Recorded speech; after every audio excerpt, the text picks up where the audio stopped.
Hello there, thanks for joining us. I'm really glad you did.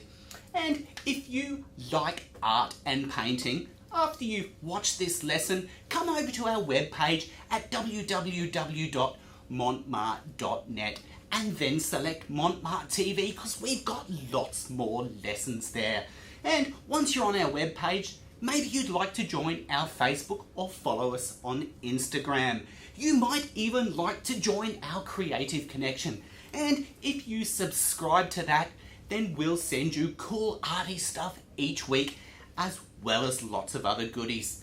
So let's create this collage and get into it. So first I squeeze on a bit of Mont PVA. This glue is great, and incidentally it's acid free, which means it won't discolour. Once it is laid out, I spread it on with a brush and then lay on some newspaper and smooth it down with my hands. I then take my craft pad and tear some green sheets into long triangular shapes and apply them to either side of the canvas. These will suggest the two banks in the harbour, so use lots of glue and don't worry, remember that it dries clear. I take an old book and cut a series of rectangular shapes with some scissors.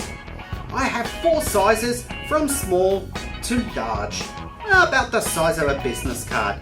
I then coat the area on top of the banks and lay in my buildings. I try to imagine how they would overlap and fill out the skyline. I then move on to the next bank. Now, as I have said before, try not to think too much about placement. Just let the building place itself.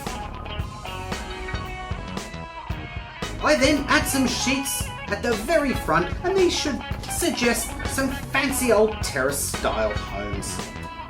Have a look at the PDF and you will see where to put the lines in. Do this with a pencil.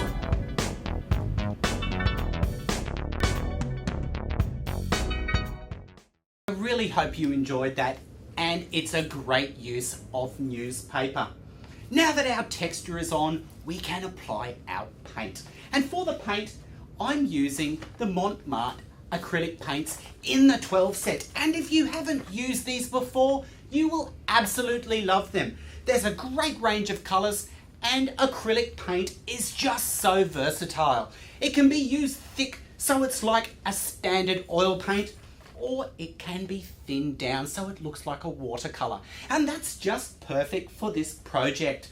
We can lay it on and still see that fine typeface underneath. I'll be laying my paint into the round plastic palette, and I'll be applying my paint with my favourite brush, the number 12 angle. So let's get this paint on. Well, there's that crazy music again. So squeeze out some black, some white, some yellow, some ochre, some vermilion, some crimson, some sap green and some ultramarine. Take the largest brush from the gesso set, dip it in some water and then into the ultramarine and apply it loosely to the background. Take the number 12 angle and cut it into the buildings. Lay the paint on fairly thickly here, then mix ultramarine and sap green and lay it into the area under the skyline. This will suggest water. I make my strokes horizontal and quite thin. I mix in more blue as the closer to the foreground I get. And I keep my brush moving quickly. I then add a watery mix of white into the sky using the large brush again. While this is still wet, I take the number 12 and with small circular strokes, I roughly blend the white and blue together. This is called scumbling. While that brush is still charged with white, I lay in the details into the buildings. This will suggest the building facades, painted fixtures.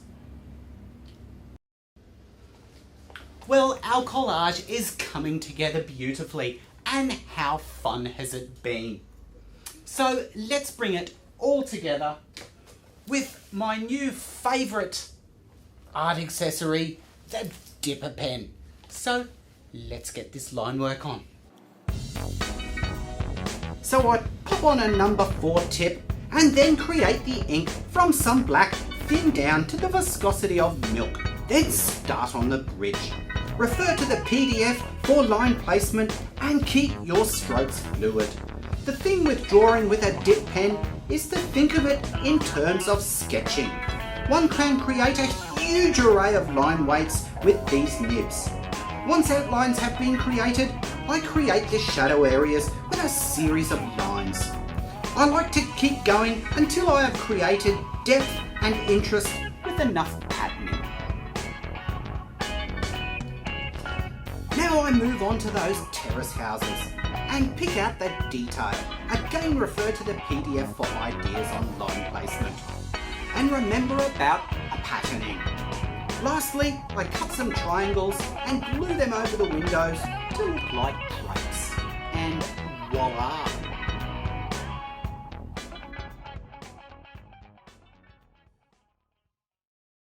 Well, I told you that was fun. I really hope you enjoyed that, and I hope that you try this at home because it really could help you with your artistic journey. And don't forget to have a look at Mont TV and some of the other lessons if you haven't already. And join our Facebook so we can talk. And don't forget to join our Creative Connection if you haven't already. And remember, until next time, keep on painting.